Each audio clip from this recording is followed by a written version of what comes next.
They slid the papers toward me like it was nothing. "Just some standard medical forms, Mom," Ron said, with that casual smile he uses when he's lying.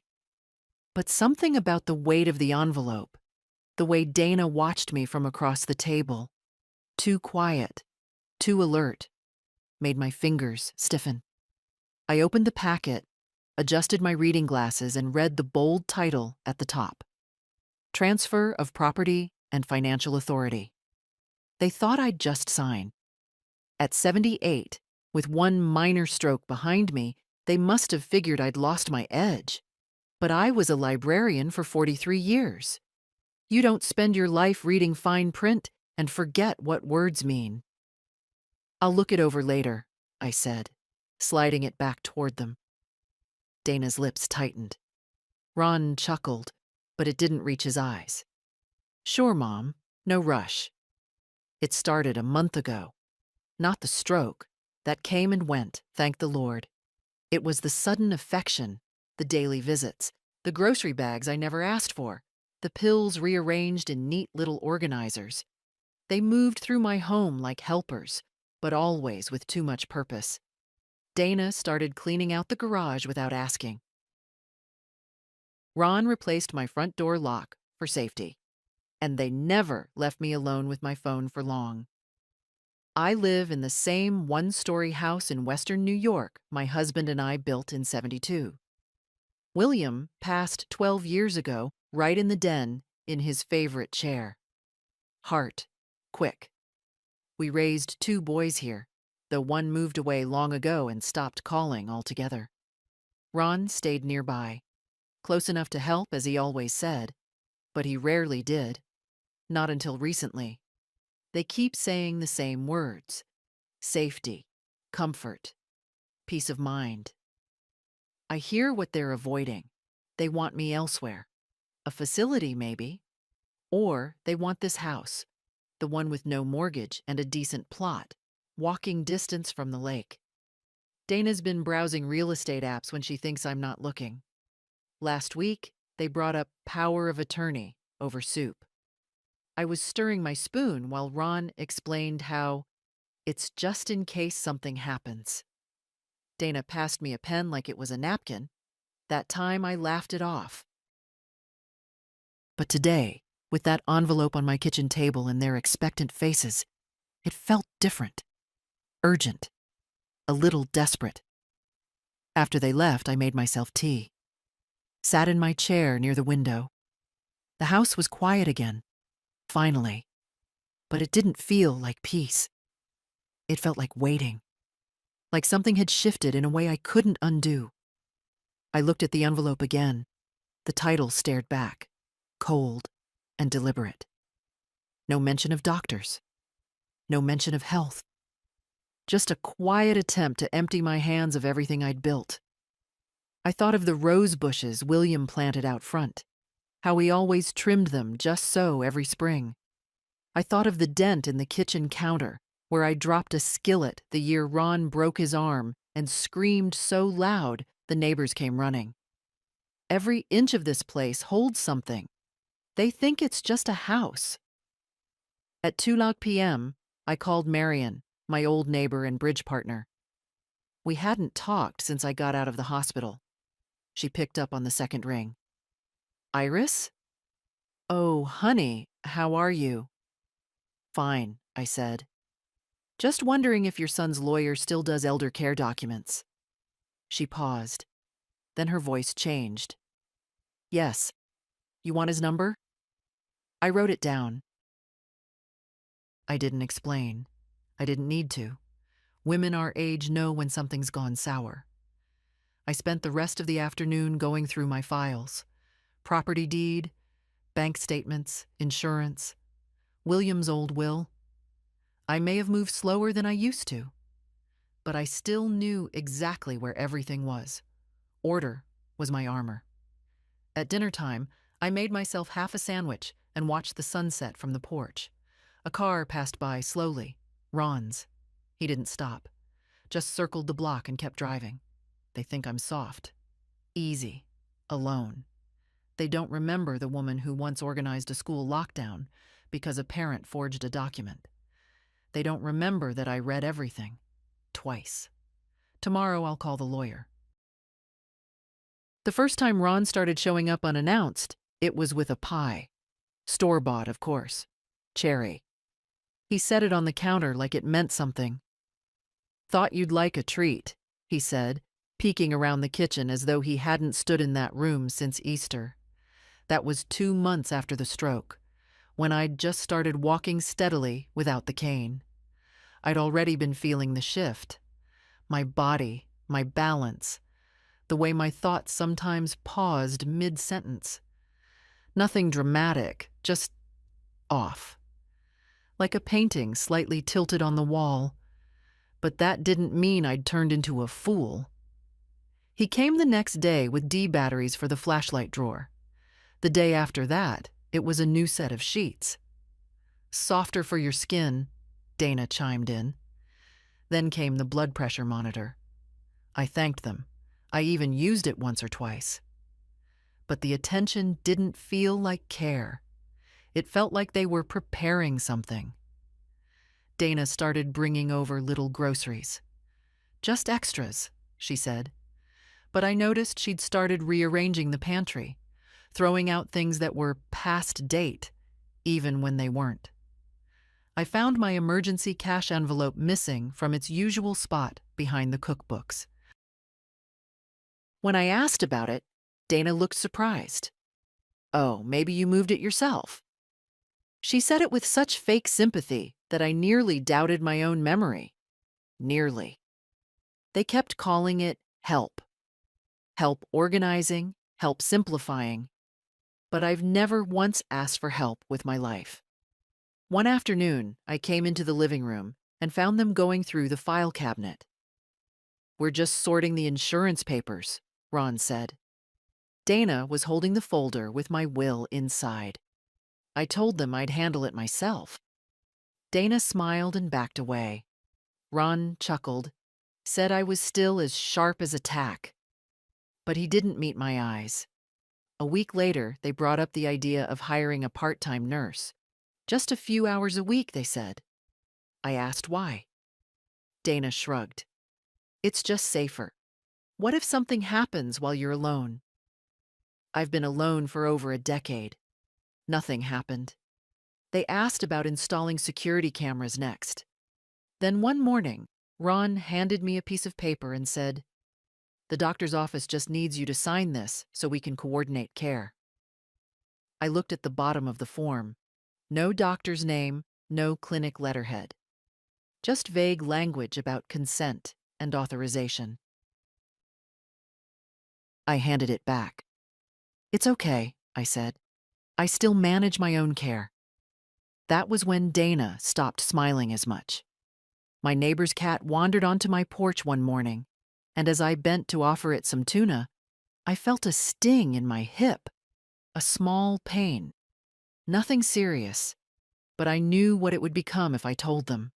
Another excuse. Another lecture about risk and responsibility. So I said nothing. The day after that, Ron installed grab bars in the bathroom. I admit it. They're useful. But I didn't ask. That evening, they brought up the nursing home. Not directly. Dana mentioned a place by the lake. Peaceful, professional staff, gourmet food. Ron called it a lifestyle adjustment. I told them the only adjustment I was interested in was a new cushion for the porch swing. Their silence after that was louder than any argument. I began taking notes in a small notebook I kept tucked behind the sugar jar. Dates, what they said, what they touched, what they moved. I wasn't sure yet what I'd need, but I wanted a record. They were testing the boundaries, inch by inch, seeing how much I'd tolerate before I noticed. But I noticed. William used to say that control is like a garden gate. You open it just once for someone uninvited, and it's 10 times harder to keep it closed the next time. That night, I moved the deed to the house into my locked sewing box.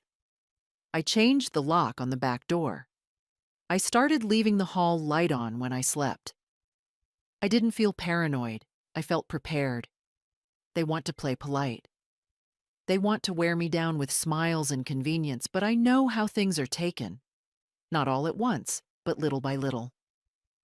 First your routines, then your independence, then your name on the mailbox. But not me. Not quietly. Not easily. I used to get a call from Lillian every Sunday morning. She'd ask if I still made my oatmeal with too much cinnamon and tell me what her granddaughter did at church choir. But it's been 3 Sundays now, and nothing. I tried calling her once. No answer. Left a voicemail. No reply. It wasn't like her. She was the kind who sent thank you cards for borrowed recipes. But I remembered how Dana had said she'd updated my phone contacts so it'd be easier for me. I found the phone one afternoon on the kitchen counter and opened the call log.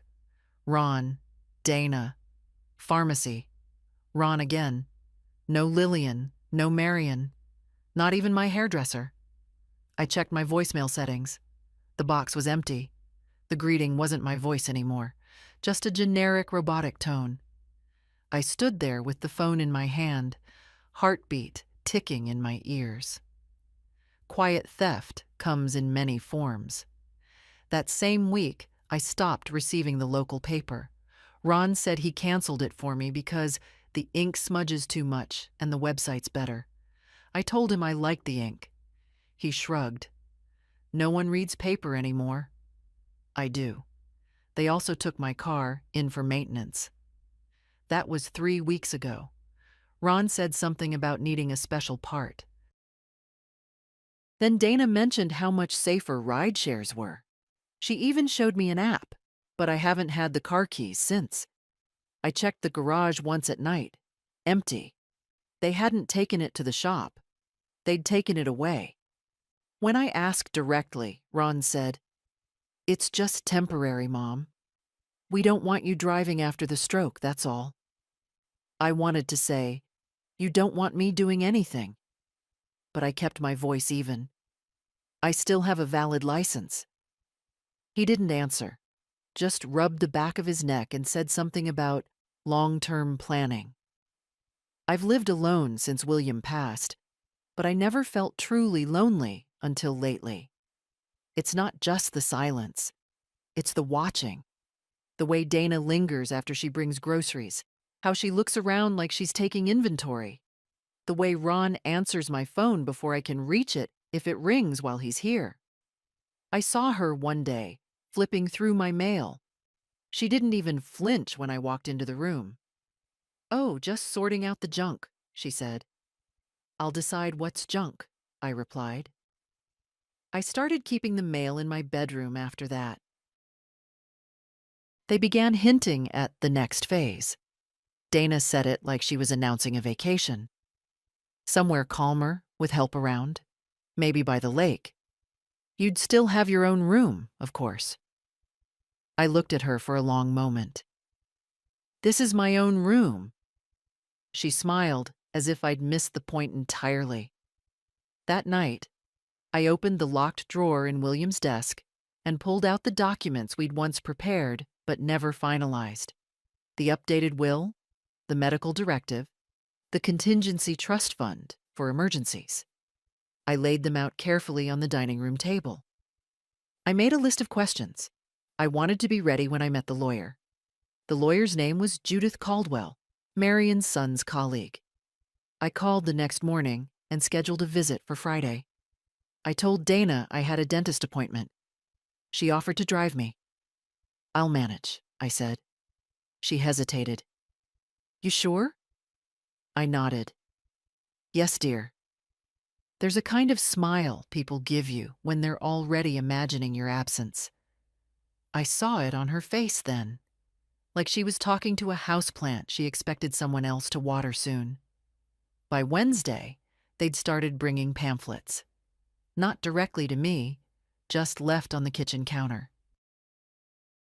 Brochures for assisted living communities, lifestyle residences, aging with dignity.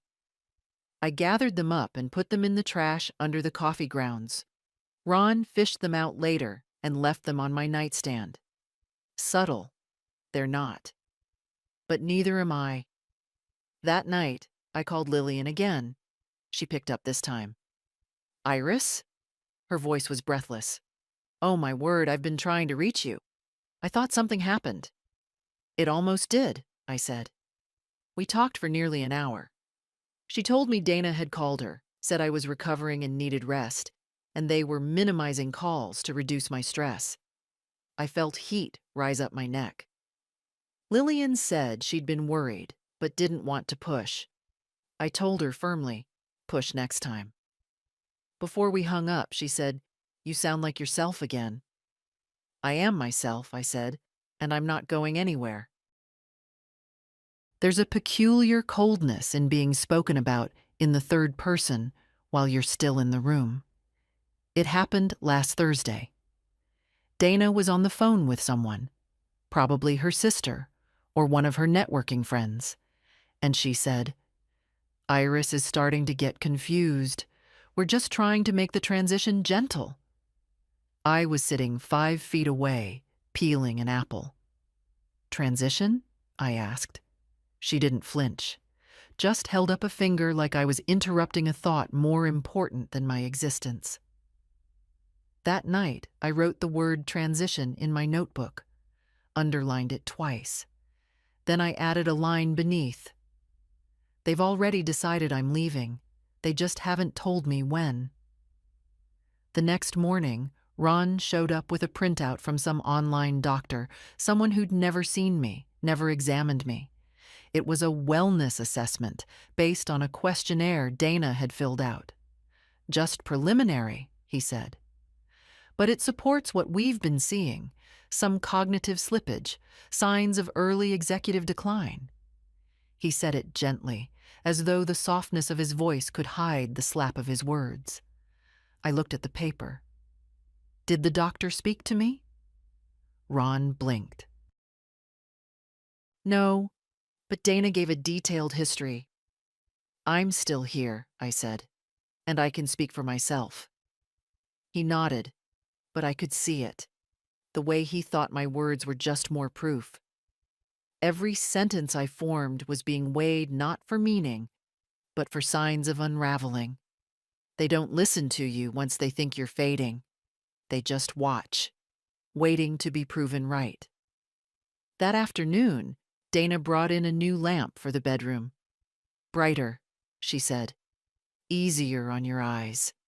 She moved my old one into the hallway without asking. I moved it back after she left. I liked the dim light. I've never needed everything to be bright to feel safe. When Judith, the lawyer, came Friday, she arrived with a firm handshake and a quiet briefcase. I liked her right away. She was my age, maybe a few years younger, with a face that didn't pretend at softness. She sat at my dining table and unfolded a thick stack of folders. I reviewed the documents you sent, she said. The draft will your husband prepared is outdated. You're listed as sole beneficiary and executor. That's good. But the trust fund, has it been formally activated? I shook my head. We always meant to finish it, but time passed. She nodded, as if that was the oldest story in the book. We spent an hour going over everything. The deed, my bank statements, the notes I'd kept. I handed her the folder labeled medical forms that Ron and Dana had pushed across the table 2 weeks ago. She read the title, and her expression darkened. This is a full property transfer with irrevocable power of attorney, she said. If you'd signed this, you'd have given up control over your home and finances, completely.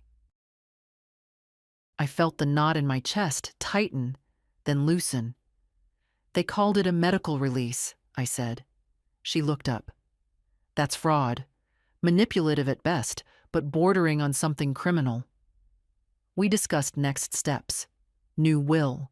A medical directive that names someone I choose. activation of the trust in my name with protections. Judith was thorough. By the end of the meeting, I felt like I'd been walking in fog and finally hit solid ground. As she packed up, she paused. "Do you want me to send them formal notice?" I thought for a moment. "Not yet." She studied my face. "You want them to show their hand first." I nodded. That night, I slept better than I had in months. On Sunday, they brought over a man they introduced as Dr. Khalid. He wasn't a doctor. Or maybe he was, but he certainly wasn't my doctor. No coat, no clipboard. Just a too-friendly smile and a tablet he kept holding like a magic trick. "He just wants to ask a few questions," Dana said, "to check how you're doing." "I didn't request a visit," I said. Dr. Khalid smiled wider. "It's just a courtesy check, ma'am." I stood very still. "Then I decline." Ron stepped forward. "Mom, don't make this difficult." "It's for your benefit." I turned to Dr. Khalid. "If you set one foot inside this house without my written consent, I'll call the police. Courtesy or not." He hesitated, then quietly turned around and left. Ron was red-faced. Dana folded her arms. "This is what we're talking about," she said. "This paranoia." "No," I said. "This is what I'm talking about. You treat me like a patient, a problem, but this is my house." They didn't respond, just gathered their things and left. After the door shut, I walked to the kitchen, poured myself a glass of water, and stood in the stillness. The apple peeler was still in the sink from 2 days ago, the same one I used when Ron was 5 and hated the skin. I held it in my hand. They remember a version of me that was soft, giving, tired. They forgot I've lived through more than they can imagine, and I'm not done yet. Ron came alone the next time. No Dana, no folder, no fake smiles. He stood in the kitchen doorway with a Tupperware container in one hand, and that forced cheer in his voice. "Brought your favorite, chicken and rice." I didn't mention the fact that he'd forgotten I haven't eaten chicken in over a year, ever since that stomach bug that left me in bed for 2 days. He knew it once, didn't anymore. I thanked him and set the container in the fridge, untouched. He leaned against the counter and tried to act casual. "So, Mom, I wanted to talk. Not about paperwork, just us." I nodded, sat down. "I think we've gotten off on the wrong foot lately," he said. "It's just, we're worried. You've been so independent, and that's great, really. But it's hard, watching from the sidelines, knowing you're one fall away from something serious." He looked at me with that earnest expression he used when he was 12 and trying to explain how the front porch light got broken. "You've always been strong, but you're getting older. There's no shame in accepting a little help." "There's help," I said slowly, "and there's takeover." He blinked. "You and Dana haven't offered help. You've replaced things. Taken things. Moved things behind my back. You call it kindness, but it feels like siege tactics." He started to speak, but I held up a hand. "I'm not senile, Ron. I forget names sometimes. I take longer to find a word. But I read every word on every page you put in front of me. I knew exactly what you were trying to get me to sign." Silence stretched out across the room. Finally, he said, "We just thought it'd be simpler if things were settled ahead of time." "For whom?" He looked away. I got up and took a spoon from the drawer. Not to eat, just to hold something. "Let me ask you something. If I'd signed those forms, what was the plan? Sell the house? Move me somewhere you could visit once a month? Or not at all?" He didn't answer. I didn't push. "I changed my will," I added. And my lawyer has copies of everything I've signed and everything I refuse to. His face changed. Not rage, not sorrow, just calculation. You talked to a lawyer? Yes. He stood there for a few seconds, then said, "We'll need to talk more about this, as a family." "You're welcome to talk," I said, "but I won't be listening to lies." He didn't slam the door when he left, but it felt like he wanted to. After he was gone, I sat down in William's old recliner and stared at the ceiling. I remembered a time when Ron used to sit on this very floor, building Lego towers, narrating imaginary worlds. Somewhere in the middle of life, he changed. Or maybe I just stopped being useful in the ways that mattered to him. I pulled out the little notebook from behind the sugar jar, flipped through pages of dates, phrases, receipts tucked inside. One entry caught my eye, underlined in red. Ron suggested I cancel property insurance and let them take care of it. That had been 2 months ago. I looked up the number for the insurance company and called. The woman on the line was pleasant, too pleasant, the way customer service tends to be when you're past 70. I confirmed my policy was still in effect. Then I asked if anyone had contacted them recently on my behalf. She hesitated. "Well, there was a man named Ronald Dunn. He said he was your son and that he had power of attorney." "He doesn't," I said. "He never has." "I see." Her voice changed. "Then I'll make a note of that on your account. No one but you may make changes unless we receive legal documentation." "Thank you." I hung up and sat very still. It wasn't just a misstep. It was a pattern. I thought of the bank next, and the health insurance, and my utilities, all the small places where someone could insert themselves if I wasn't paying attention. That evening, I wrote another list, a longer one, titled it, "Places Where They Might Interfere." I called Judith the next morning and asked her to begin the process of locking down access, passwords, account verifications, secondary authorizations. I felt like I was building a moat around my life, slowly, methodically, one call, one signature at a time. That night, I made stew, just for myself. No one else to feed, no one to impress. I ate it in silence, with the radio playing quietly in the background. As I washed the dishes, I glanced at the back door. The old lock was still in place. I'd kept it there beside the new one, not because it worked well, but because William had installed it with his own hands the week we moved in. 2 locks now. I liked it that way. The morning they brought the documents, I'd just come back from a walk around the block. My hip ached a little, but I liked the air. October in our town always smells like wood smoke and leaves. I'd barely had time to pour a cup of tea when the doorbell rang. Dana walked in first, too cheerful. Ron followed, with a manila envelope under his arm. He placed it on the kitchen table like it was a delivery. "It's just a few medical forms," he said. "Routine stuff. The clinic needs them signed so they can keep coordinating your care." I remember the way his eyes darted as he said it, like he was rehearsing a line he didn't believe in.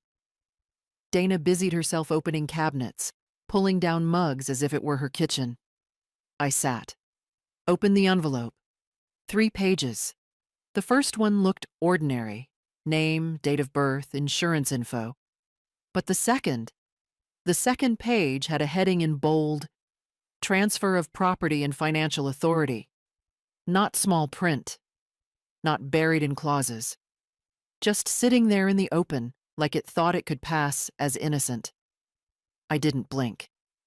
I just folded the paper in half, set it aside, and looked at Ron. "Who wrote this?" He hesitated. "It's a standard form." Dana's brother has a friend who helps families prepare for long-term care.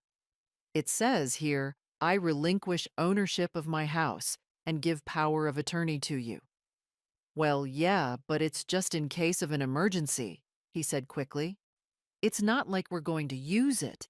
It just makes things easier if something happens. If something happens to whom? I asked. You or me? Dana tried to jump in. Iris, really, it's nothing sinister. It's protection. For everyone. I didn't raise my voice. Didn't even touch the papers again. I just stood up and said, You'll get nothing signed today. Ron's face closed off. Not angry. Not shocked. Just calculated. Like someone watching a card game slip out of his hands. Dana scooped up the papers and smiled like I'd spilled milk. Okay. You think about it. No rush. They left 20 minutes later. I watched them from the window as they backed out of the driveway, the envelope still in Dana's hand. I stayed by the window until the car turned the corner. Then I locked the door. It's a strange kind of heartbreak, realizing your child doesn't see you as a person anymore, but as an asset, a liability, something to manage, not someone to respect. That night, I barely slept. I kept hearing the sound of William's voice, steady and low. Don't sign anything unless you understand every word. We used to read documents aloud to each other before we signed them. Even the boring ones. Even the appliance warranties. It was our habit, our private joke. Nothing in fine print, he'd say, is ever truly harmless. I kept the envelope, of course. Judith asked for it later, as part of the record. I didn't want to throw it away, not yet. I needed it close, like a splinter you press around until the skin learns how to grow past it. A few days later, I sat down with my checkbook and looked through the last 6 months of bank statements. I marked every transaction I didn't recognize, every auto payment I didn't remember authorizing. One of them stood out. $325 monthly to a service called Home Care Solutions. I called them. The woman on the line was polite. Yes, that account is under Iris Dunn. Services began 4 months ago. What services? Coordination visits, home safety assessments, care planning. I never met anyone from your company, I said. Pause. It appears your representative signed on your behalf, a Ronald Dunn. I wrote down the call log number and ended the call. My hands were shaking, not from age, but fury. They'd already begun.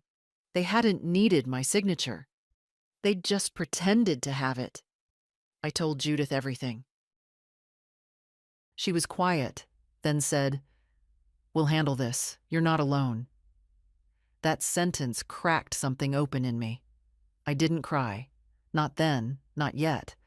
But it stuck with me all day like warmth in a cold pocket. By evening, I'd written a new list. What they've taken without asking. Phone contacts, car access, newspaper subscription, control of small financial transactions, attempted property authority, my time, my quiet. I tore the page from the notebook and pinned it inside the pantry door. Next to it, I taped a copy of the title page they gave me, Transfer of Property and Financial Authority. I wanted to see it, every day, until I'd taken back everything they tried to make theirs. William used to fix everything with his hands. Leaky faucet? He'd crouch under the sink before I even finished the sentence.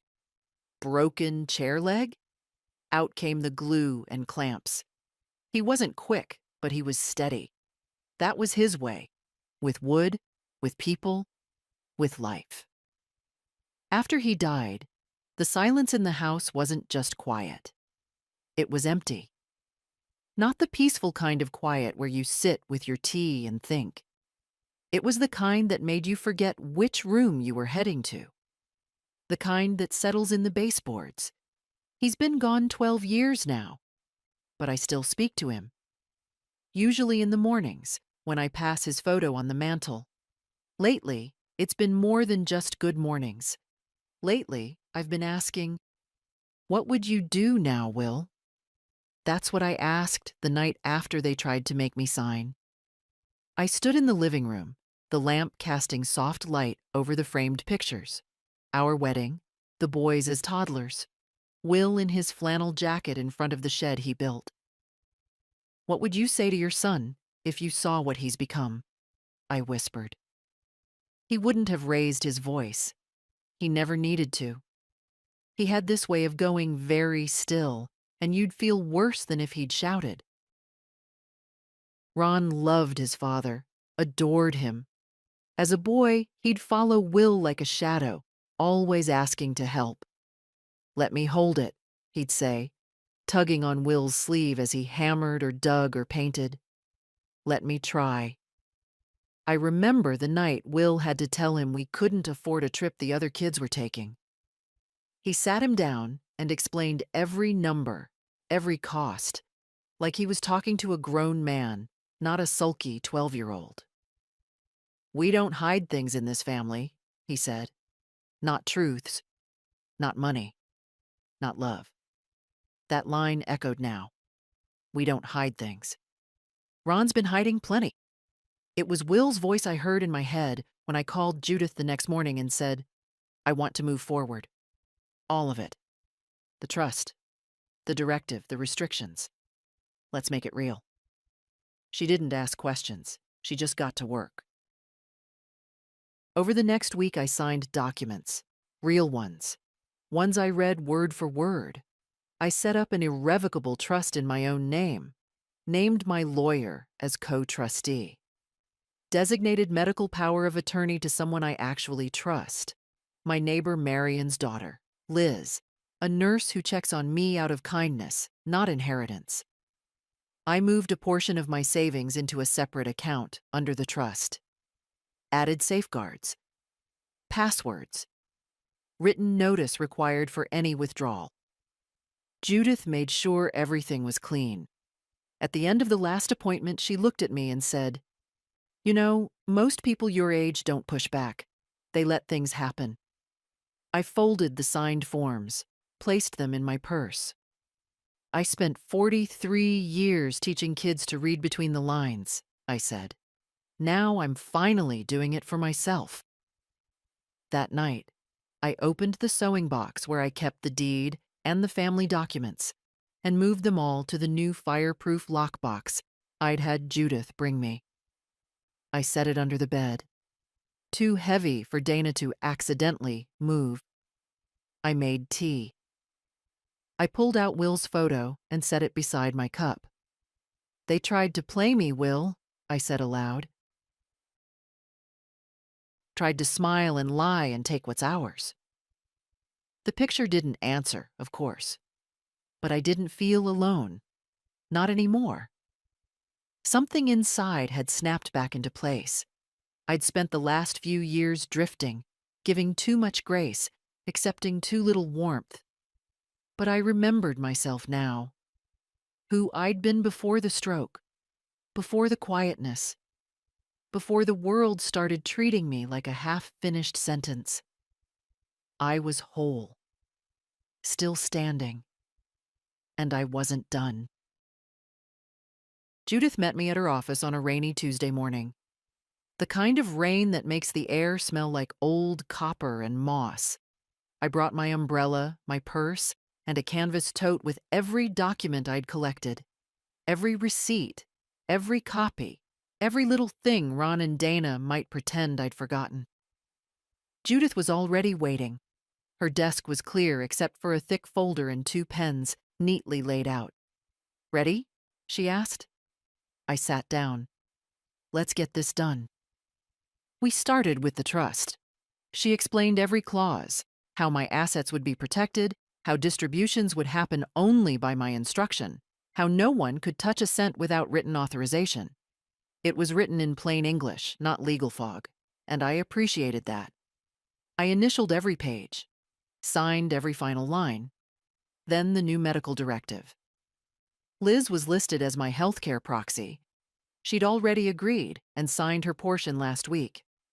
No more pretending Ron was my fallback. No more loopholes for him to slip through. The will came next. The old one was still technically valid, but it was outdated. We rewrote it, line by line. I kept the house in the family, but not in Ron's hands. It would pass directly to Eloise, my granddaughter. She's the only one who's ever asked how I'm feeling without needing something afterward. Judith paused halfway through and looked at me. "You're sure about this?" I nodded. They've had enough chances. The rest of the documents followed. Financial power of attorney, limited and specific. A letter to the bank revoking any previous authorizations. A notification to the county office, reaffirming ownership of the property. Judith had prepared everything in triplicate. She didn't miss a thing. When I finished signing, I sat back in the chair. The rain hadn't stopped. It tapped gently against the window like someone too polite to knock loud. Judith gathered the papers, placed them into separate folders, labeled them with neat handwriting. "I'll file the trust documents by this afternoon," she said. "Bank updates will be finalized by Friday. I've contacted your insurance carrier, too. You'll get confirmation in writing within the week." I exhaled slowly. "Thank you." She didn't say, "You're welcome." She said, "You're protected now." It was the first time in weeks I didn't feel like I was bracing for something. I stopped at the diner on the way home. Hadn't been there in years. The girl behind the counter was new, maybe 20, bright-eyed and pink-nailed. She poured me coffee without asking. I ordered scrambled eggs and rye toast, just the way Will used to make them on Saturdays. I sat near the window. The booth creaked under my weight, familiar and forgiving. Across the street, someone was repainting the sign for the barber shop. The same shop Will used to go to every third Thursday, like clockwork. The world moved on, but in small towns it doesn't move fast enough to erase you entirely. When I got home, the answering machine was blinking. I hadn't checked it in a while. I played the messages. Beep. "Hi, Mom, it's Ron. Just checking in. Call me back." Beep. "Hi again. Dana says maybe you didn't get our last voicemail. We wanted to stop by this weekend. Let us know what works." Beep. "Hey, I know things got a little weird, but we should talk. Just us. No pressure." Beep. I deleted each one by one. Later that evening, I made copies of everything Judith had given me. One set for the fireproof box, one for the safety deposit box at the bank. One I gave to Marion, just in case. That night, I slept with the windows cracked. The rain had stopped, but the air was clean and sharp. Before bed, I sat on the edge of Will's chair and said quietly, "It's done now. Really done." He didn't answer, but in the stillness, I felt no doubt. Ron came by without calling. That was new. I was out back pulling weeds near the hydrangeas when I heard the gate creak open. He didn't yell from the driveway like he usually did, just let himself in, like this was still his boyhood home and not mine. "You shouldn't be out bending like that," he said, walking across the grass with a forced smile. "Might strain something." I stood up slowly, wiped my hands on my slacks. "Good morning, Ron." He looked around, as if trying to assess how much had changed. I watched his eyes scan the windows, the back door, the spot where the garage used to hold my car. "I brought coffee," he said, lifting a cardboard tray with 2 cups. "Your favorite." He used to remember my favorite. Now he just guesses. We sat on the porch. He didn't say much at first. Sipped his coffee, looked out at the street like he was working up to something. I didn't press. Finally, he cleared his throat. So, I heard you've been busy. Busy? With lawyers. I didn't answer. Mom, come on, he said, voice still calm but tighter. You've made a lot of changes, and I get it, I do. But it's starting to feel like you're closing us out. I met his eyes. Maybe I am. He blinked. Why? You know why. He put the cup down. Look, Dana and I, okay, maybe we were a little pushy. I'll admit that. But we were just trying to make things easier for you. Easier would have been asking me what I needed. I'm your son, Mom. I know, I said. That's what makes this so disappointing. He leaned forward, resting his elbows on his knees. This trust, the new will, cutting me out. How is that fair? I laughed softly. Fair? You came into my home with pre-filled documents. You called strangers to assess me behind my back. You cut off my car, my mail, my phone contacts, and now you want to talk about fairness? His mouth tightened. We were trying to help. No, Ron. You were trying to take over. He sat back, rubbed his jaw.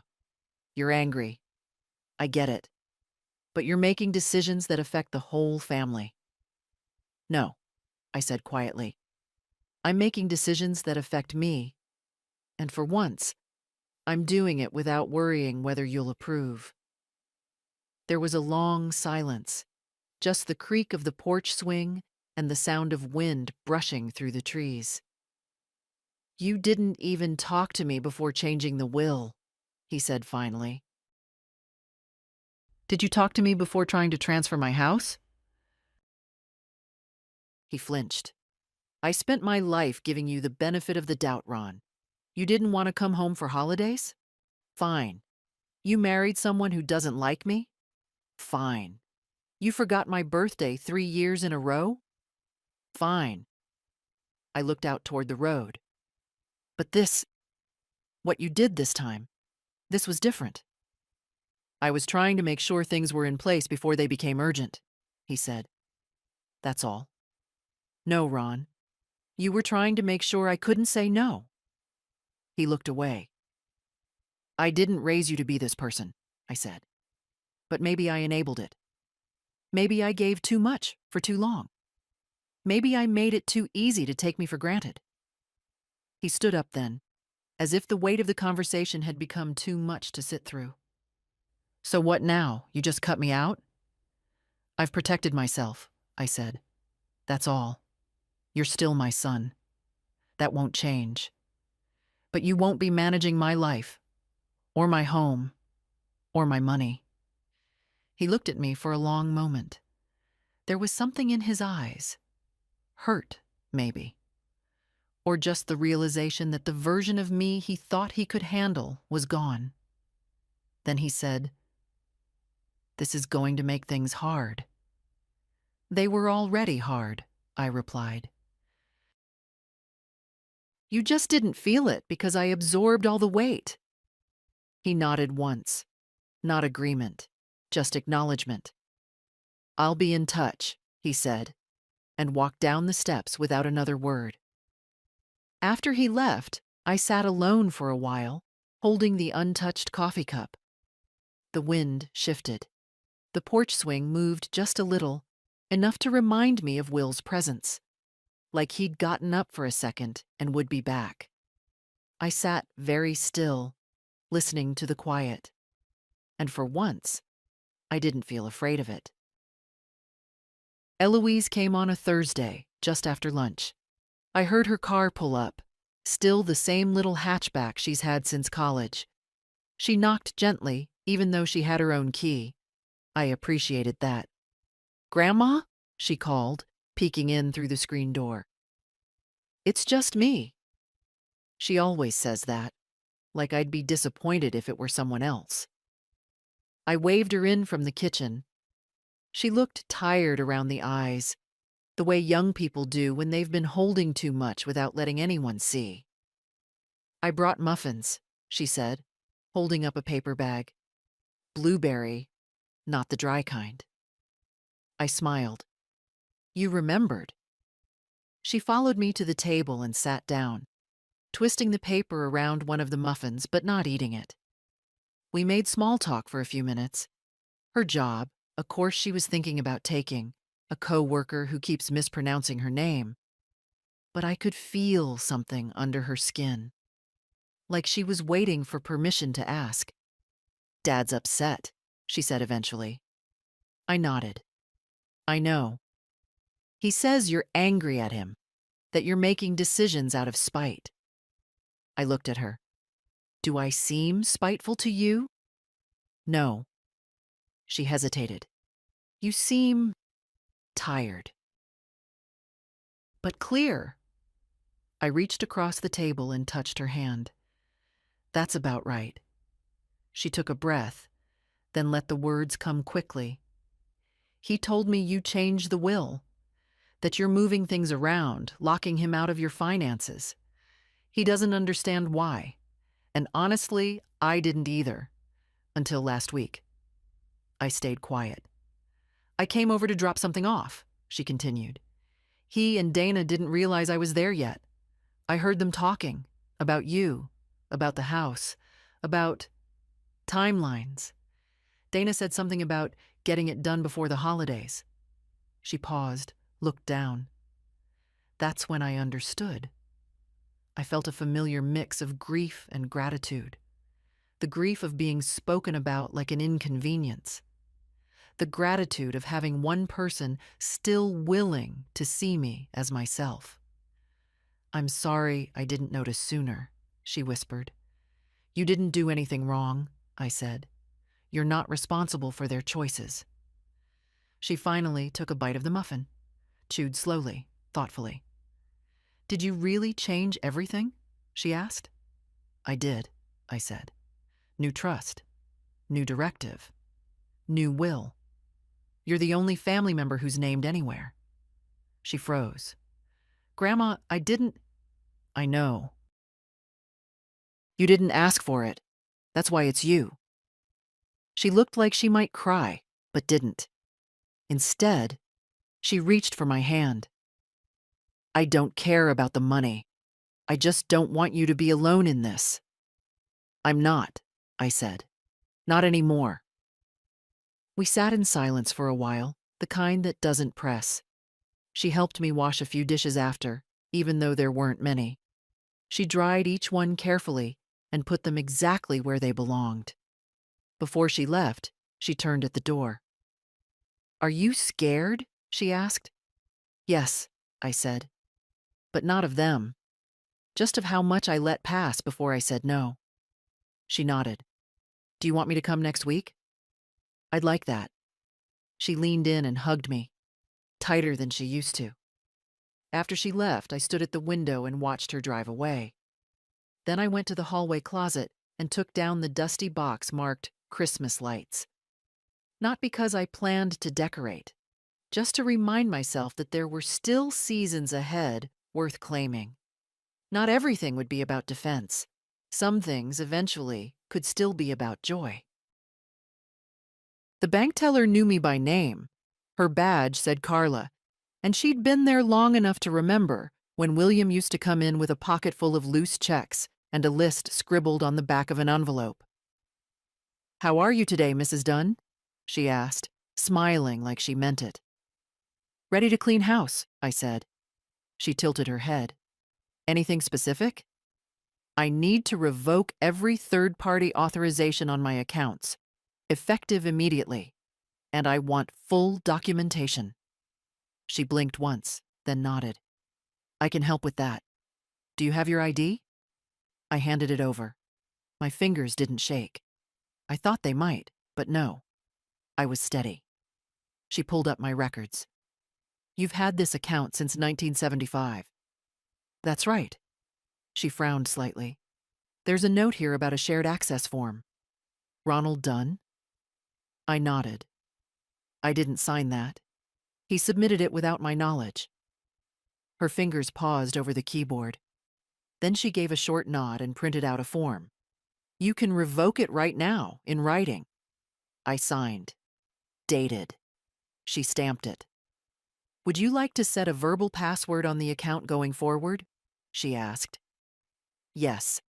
Something only I would know. I told her the word, bookbinding.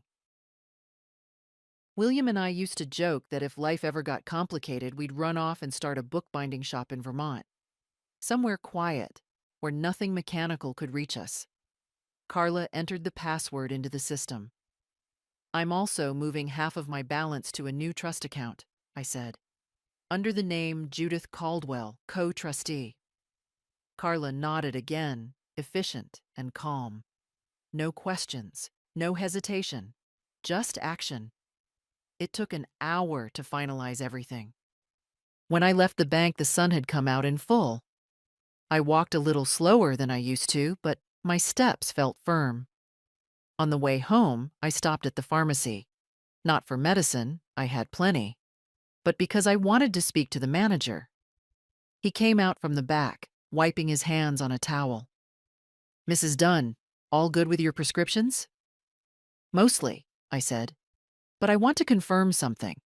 Has anyone besides me picked up my medication in the last 6 months? He raised an eyebrow, checked the records. Looks like, yes, Ronald Dunn. Picked up your refill in August. I never asked him to. I'm sorry. He's listed as an alternate pickup. Should I remove him? Please. I added Liz's name instead. Then I went home and sat at the kitchen table with my notebook. Crossed out 3 more items from my list: bank access, pharmacy authorization, account password. I added a new line beneath. Standing tall is easier when you're not carrying someone else's weight. That evening, I got a voicemail. From Dana. Iris, I don't know what you think you're doing, but this is causing a lot of stress. Ron's been really upset. We've always had your best interests at heart. Please, let's not make this harder than it needs to be. I deleted the message without replaying it. They keep using that phrase, best interests, as if my judgment is a threat, as if care only counts when it's convenient for them. But I don't need convenient. I need respect. Before bed, I took out the folder where I kept all the updated documents, trust forms, legal notices, bank confirmations. I added one more thing, a handwritten letter addressed to Eloise. Short, plain, just in case. Then I slipped it between the pages and closed the folder. The lock on the drawer clicked into place like a final sentence. The envelope came on a Monday. No return address, just my name typed on the front. The paper inside was crisp, folded once, too clean to be casual. I opened it at the kitchen table with the same care I used to open student essays, ready for disappointment, prepared for anything. At the top, Cognitive Evaluation Summary, Dr. S. Khalid. I read every word, slowly, deliberately. It was a 1-page assessment, unsigned, filled with vague language. Possible early executive dysfunction. Concerns raised by family. Recommend transition to supported living environment. There was no mention of a physical exam. No date of visit, no clinical details. Just conjecture, strung together to sound official. I remembered the man. He came to the door once, called it a courtesy check. I'd told him to leave, so this was the fallout. I took the document and drove straight to Judith's office. She cleared her schedule when I told her what I had. She read it, then looked up at me. This isn't valid. I figured. Did you consent to any evaluation? No. Then this isn't a medical record. It's paper intimidation. She made a copy and placed the original in a new folder. Do you want to respond formally? Not yet. She tapped the edge of the paper against the desk. They're testing the waters, seeing if they can build a case that you're unfit. If you don't push back, they'll escalate. I nodded. Let them. That afternoon, I called Liz and asked if she could stop by. She came after work, still in her scrubs, hair tied back. "I got a letter," I said, "from a man I never hired." She read it in silence. Her jaw tightened. "I can get this thrown out in 10 minutes," she said. "And if they try anything with the hospital or the insurance, I'll flag it." "I don't need you to fix it," I said gently. "Just help me track it." She nodded. "You got it." That night, I sat by the window with a glass of water. The leaves had started to fall, slow and rust-colored. Everything felt quieter than usual, but not empty. In the distance, I saw headlights. A car parked across the street. Same make and model as Ron's. It sat there for 5 minutes. Then it left. I didn't flinch. The next morning, I called my primary care clinic and scheduled an appointment.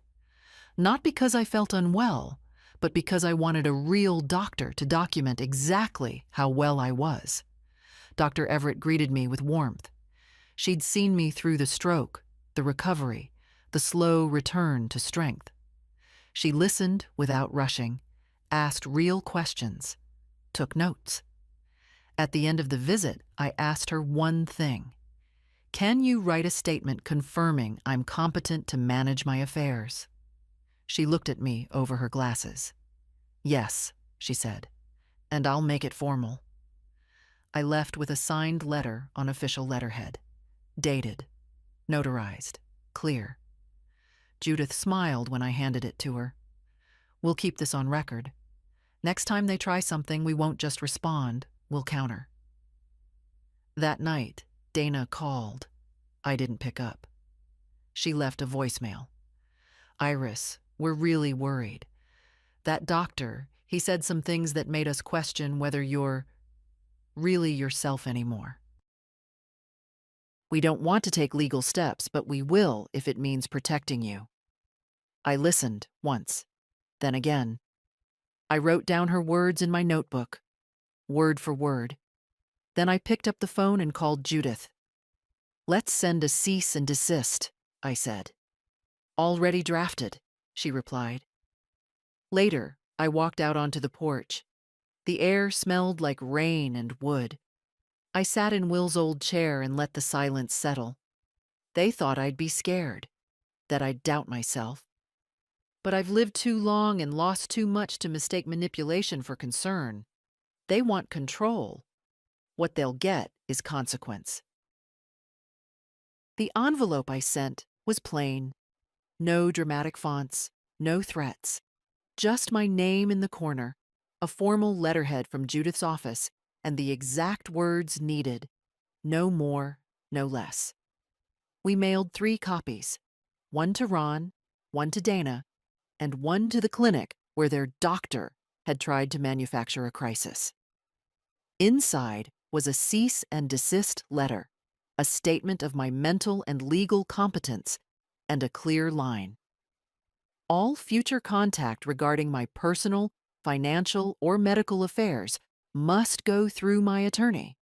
Any attempt to interfere, coerce, or misrepresent my wishes will be documented and responded to through legal channels. Judith called it a wall, not a threat, not a fight, just a clean, high wall. Ron didn't respond for 3 days. Dana sent a single email. "I'm sad it came to this.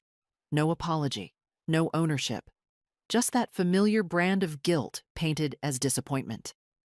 I didn't reply. Instead, I went to the post office and rented a new box. Small, reliable, and out of their reach.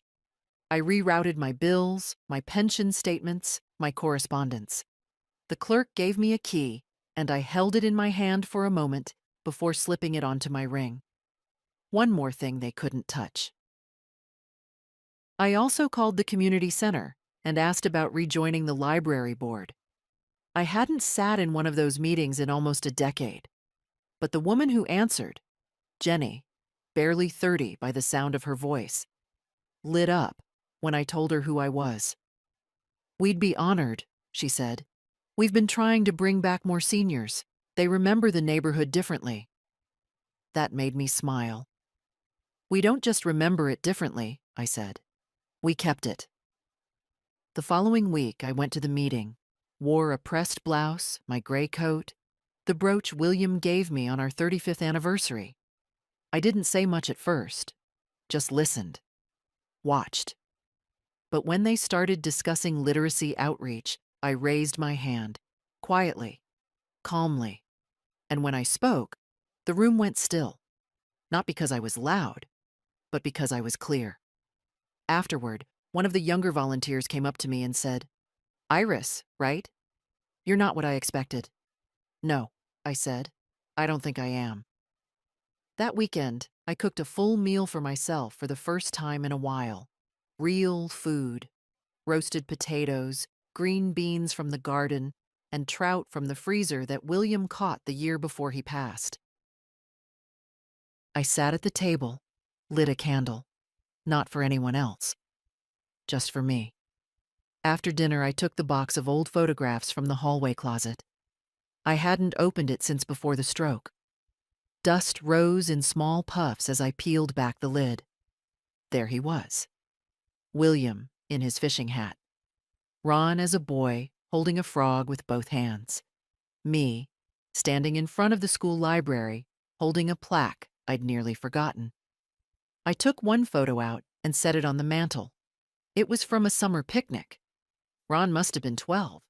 I was wearing a blue dress I sewed myself. William had his arm around my shoulder. We looked like a family, and we were.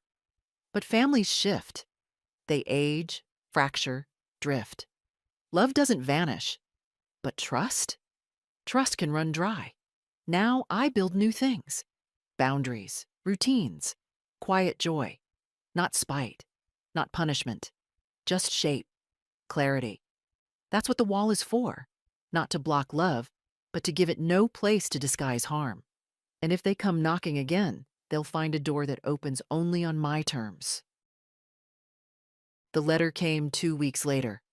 Handwritten. No return address, but I recognized the slant of Ron's handwriting before I even opened it. He used to write me notes as a boy. Gone to the creek. Or back before dark. This one was longer. Mom, I've been thinking about everything.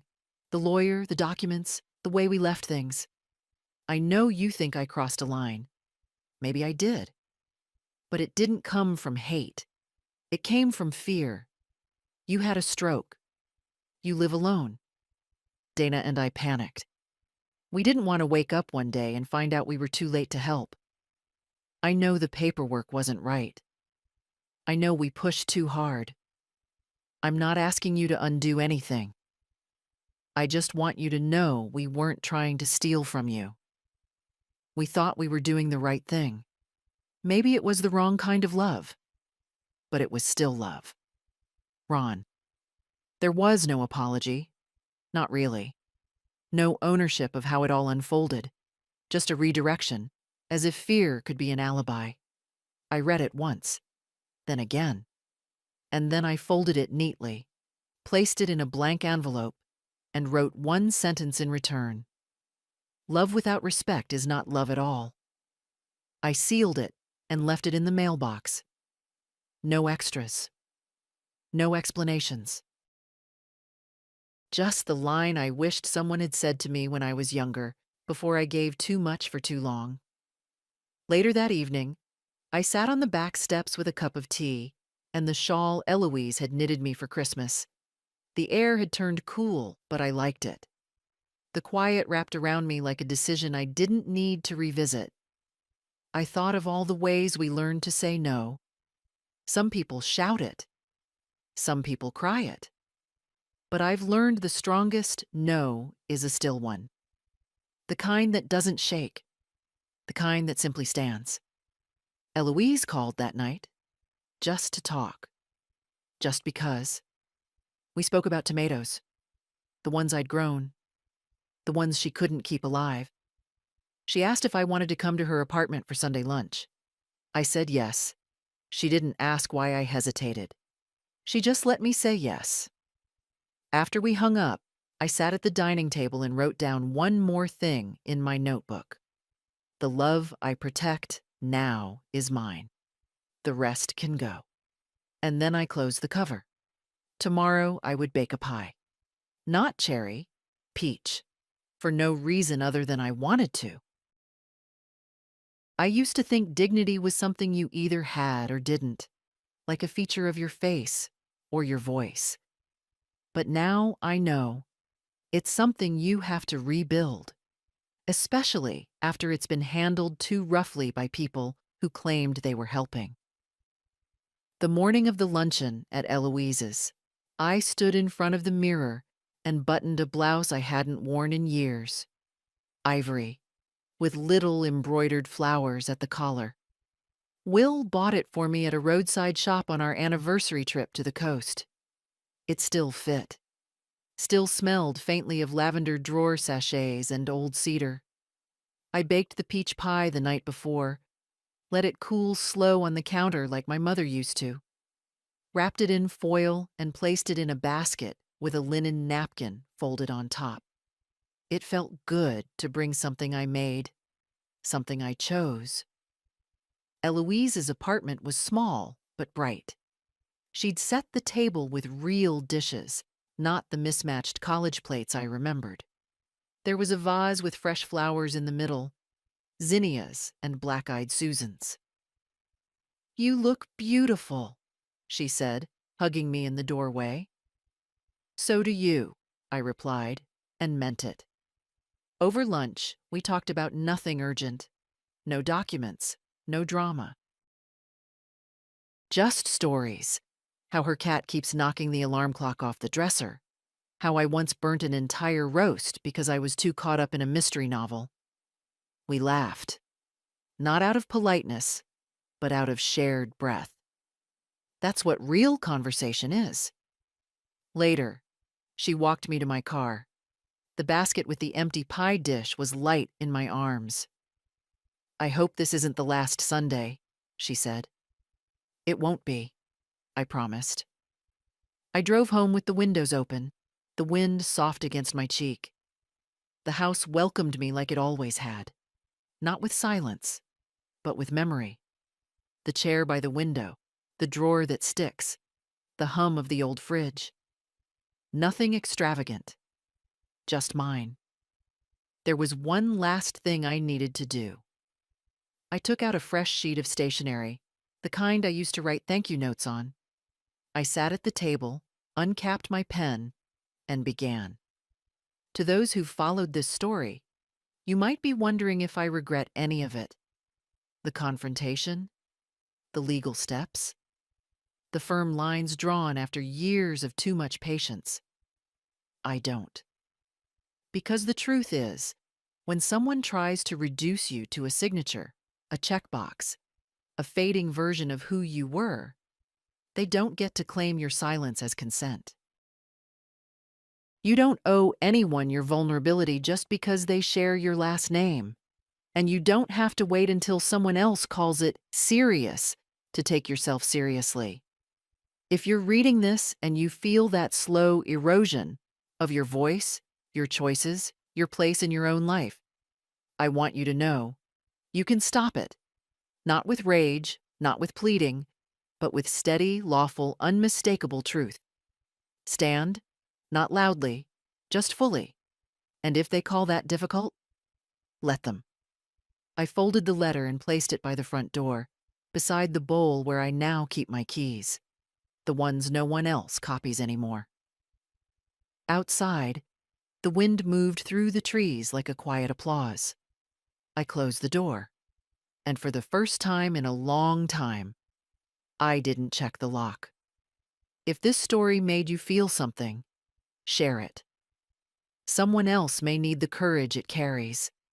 And if you're standing your ground now, I see you. Keep going.